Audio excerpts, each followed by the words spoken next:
ইটপাথরের ব্যস্ত শহরে খেজুরের রস এখন যেন এক দুর্লভ ও বিলাসী স্বাদ।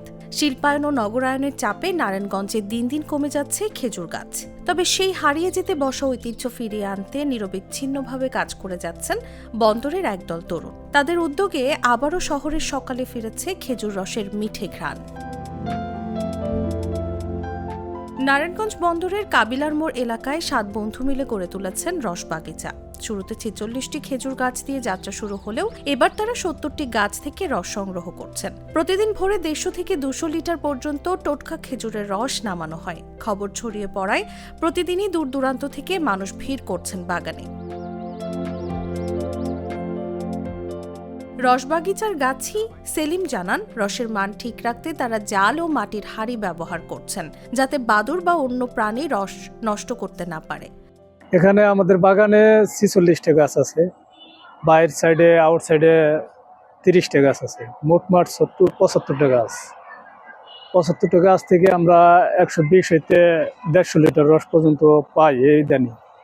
এখন বর্তমানে দেখা যায় এখন শীত বেশি, এর জন্য পাইতেছি প্রোডাকশনটা। তো এবার শীত লেট করে আসছে, এর জন্য আগে পাই না এরকম। এখন মোটামুটি ভালোই পাই রস। হ্যাঁ, ভালো লাগছে। এলাকার মানুষের সবাইরে অথেন্টিক রস খাওয়াইতে পারতেছি, ভালো লাগতেছে, সবাই খুশি খাইয়া। উদ্যোক্তা তাসমান আহমেদ বলেন, আর্থিক লাভ নয়, শখ আর ঐতিহ্য ধরে রাখার তাগিদেই তাদের এই উদ্যোগ। অলমোস্ট 70টা গাছ এখন আমাদের, 70টা গাছে আমরা রস সংগ্রহ করছি। অলমোস্ট আমাদের প্রত্যেক দিন 150 লিটারের মতো আমাদের পার ডে ওভারঅল আমরা যাই। আর যদি যখন আমাদের পালা থাকে, এক এক পালায় 150 করে যায়। আবার যখন দেখা গেছে ফ্রাইডেতে আমাদের সবগুলা গাছ পড়ে, তখন আমরা 200 প্লাস অলমোস্ট 200 লিটার প্লাস আমরা প্রোডাকশনে যেতে পারি। তো আলহামদুলিল্লাহ সারা প্রচুর পাচ্ছি। ঢাকা থেকে, মুন্সিগঞ্জ থেকে, তারপর নরসিংদী, কুমিল্লা থেকে, গাজীপুর থেকে, সাভার থেকে, নানান জায়গা থেকে লোক আসতেছে। এটা আমরাও খুব সারপ্রাইজড হই যে আসলে এত দূর থেকে মানুষজন আসে। আমরা মাঝে মাঝে অনেক অবাক হয়ে যাই। ওভারঅল আলহামদুলিল্লাহ আমরা রসবাগিচা নিয়ে ভালো এগিয়েছি।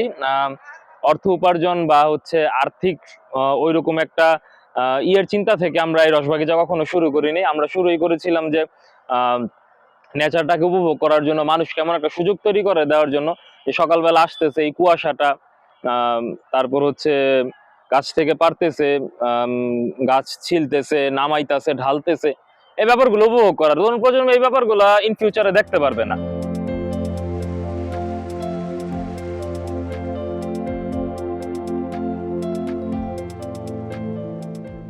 নিউজ ডেস্ক, জাগো নিউজ।